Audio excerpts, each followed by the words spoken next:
miliyoonatu dhalata. Wiixata gurraatti guyyaa abaaramtuu goota gantee goota kassaamtu dukkana riphxee saba keessaa kanattu lammii ejjimimmaani maatii gootaa garaa gubdee biyyee waliigalteet harmee boosiftee sammuu abbaa gootaa hubde kan koodewwanii xiiqessitee imimmaan ilmaan isaa kichuuwwan isaa dhugde.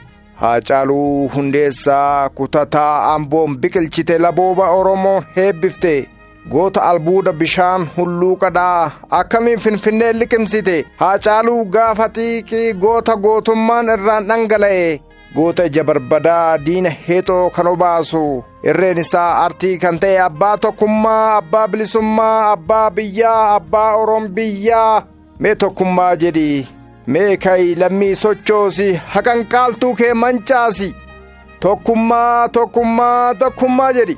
Jabarbadaa diina heexoo kan obaasu itti geeraree artiin kan weerarsu Haacaaluu Hundeessaa duun isaa akka ramaxaan na guba umurii kanaan jecha tokkoon ajjeefame yoo jedhan na dhukkuba. Dubbataa dubbii beeku falmataa mirga kootii dhugaaf dubbata dhugaaf dhaabbata. Onnisiisaa onnee hayyootii maal jedhe laata hulluuqaa obboleen gudar maal jedhe hawaas maal jedhe cillimoon maal jedhe baddeessa maal jedhe samiin nyamar. Haacaaluu ilma diina loluu ilma gabrummaa awwaalu hin jenne mee maal dhagee samiin Finfinnee mee haa gaafadhu maal hima. Haacaaluun maal jedhe maal dhaammate sakandiidhumaa Oromoo koo jedhe sagalee mandiyaan moo ni geerare jirra barii arguuf otoo jedhu akkamiin dhugaa dhore barii arguun kana deebiin gootaa akkana. Waay jedhe samiin boo'ee hirqifatee akka waan galchuu hacee koo jedhe lammiin iyyee maraatee kufee gangalatee du'a hidhee qabuuf ka'e akka waan jiruu tolchuu. Garaatu artiisaa weellisee hirqiffata sagalee ulfaatatu callisee kanaaf ejjimimmaan baata. Haacaaluu Hundeessaa sindhabee artii keessaa sindhabee qabsoo keessaa ma harcaate akka baala baaboo urjiissami harcaate ol deebitii reebboo lakkisaa haceen kaayyoo qabaa kaayyotummoo jiraata. Haacaaluun tokko kufu Haacaaluun miliyoonattuu dhalata. Guyyaa goomattuu badduu wiixata gurraatti guyyaa abaaramtuu goota gantee goota kassaamtu dukkana riphxee saba keessaa kanattu lammii ejjimimmaani maatii gootaa garaa gubde biyyee waliigalteet harmee boosifte sammuu abbaa gootaa hubde kan koodewwanii xiiqessitee imimmaan ilmaan isaa kichuuwwan isaa dhugde. Haacaaluu Hundeessaa kutataa Amboon biqilchite labooba Oromiyaan heebbifte goota albuuda bishaan hulluuqadhaa akkamiin Finfinnee liqimsite.